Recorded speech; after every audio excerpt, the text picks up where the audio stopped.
Welcome to week 3. Let's jump right into our text, chapter 6 and 7.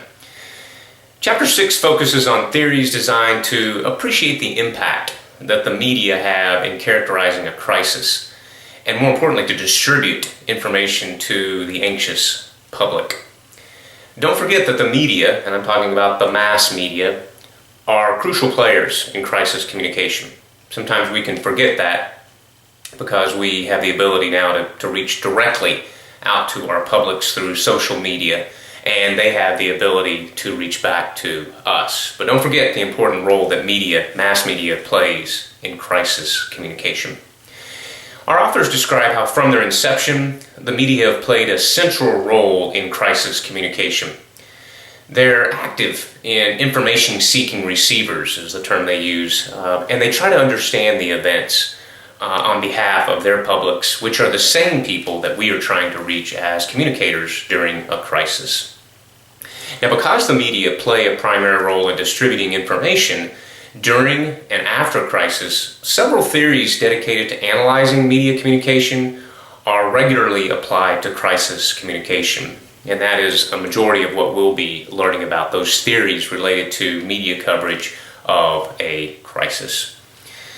Another point that our authors make is that people don't wait to be told what sounds authoritative or what proximity means before they start to make meaning out of context.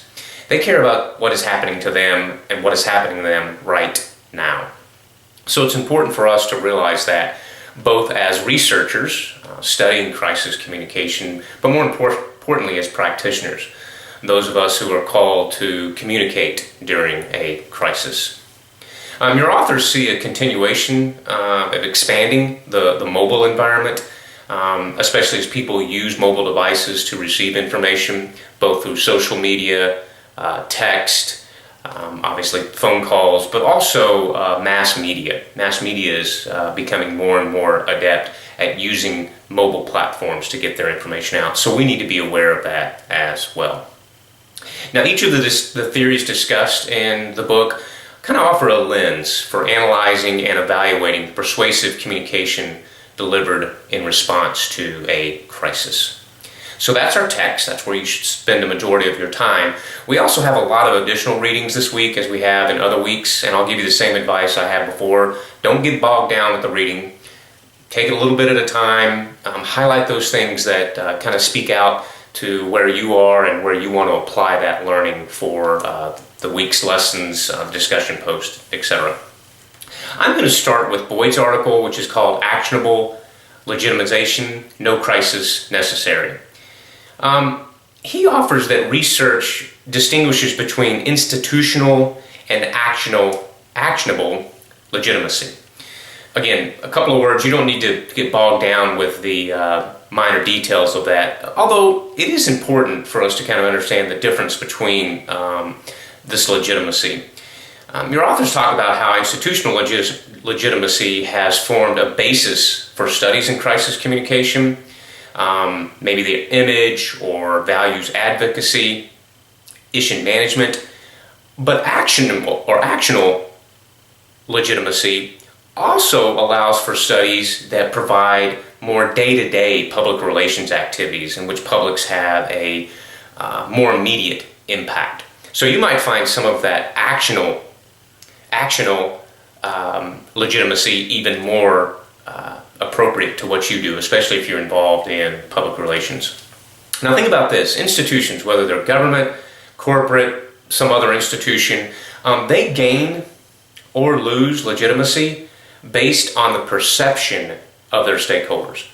Not on what you believe about your own organization. What do your stakeholders believe? Their perception is your reality when it comes to legitimacy. All right, moving on to another article we have this week, Seeger, Best Practices in Crisis Communication, an Expert Panel Process. The purpose of their analysis is to describe best practices in crisis communication. Some really good, meaty material inside that reading that may help you.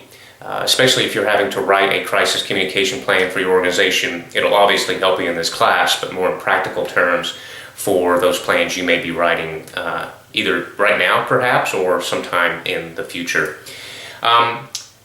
They talk about this result of mixed principles, or a mixture of principles based on anecdotal observations, experience in crisis communication, case studies, and then, of course, empirical investigations of crisis and risk communication. In other words, the entire body of work based on all kinds of research, practical, applied, theoretical, all that kind of research that can help inform what we should do in terms of communication during a crisis. I draw your attention to pages 236 through 242 of the Seeger 2007 reading. Those are the 10 best practices of crisis. For the sake of brevity, I'm not going to go through all those 10, but you may want to look through them, highlight those that are most appropriate or interesting to you. The 10 best practices for crisis communication that they outline, you can look at those as kind of general standards rather than specific prescriptions about methods, channels, and messages. In other words, you can't just pull them out whole cloth and try to apply them to your situation or your organization. But the principles that they outline most likely will apply and be helpful. Okay, a third reading that we had this week is from Kim. Does corporate advertising work in a crisis? Very interesting.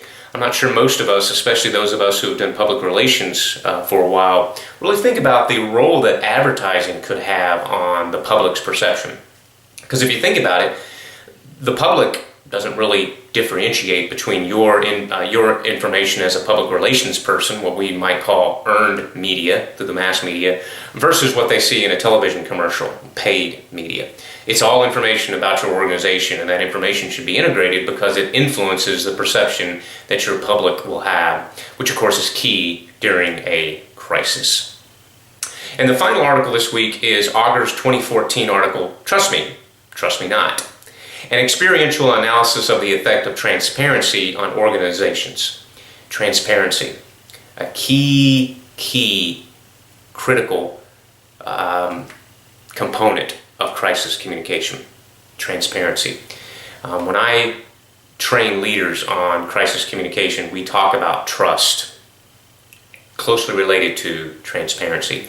In fact, trust can be gained primarily through transparency. How transparent are you as an organization in getting information out, especially when that information affects the health, the well-being, maybe even the livelihood of your publics?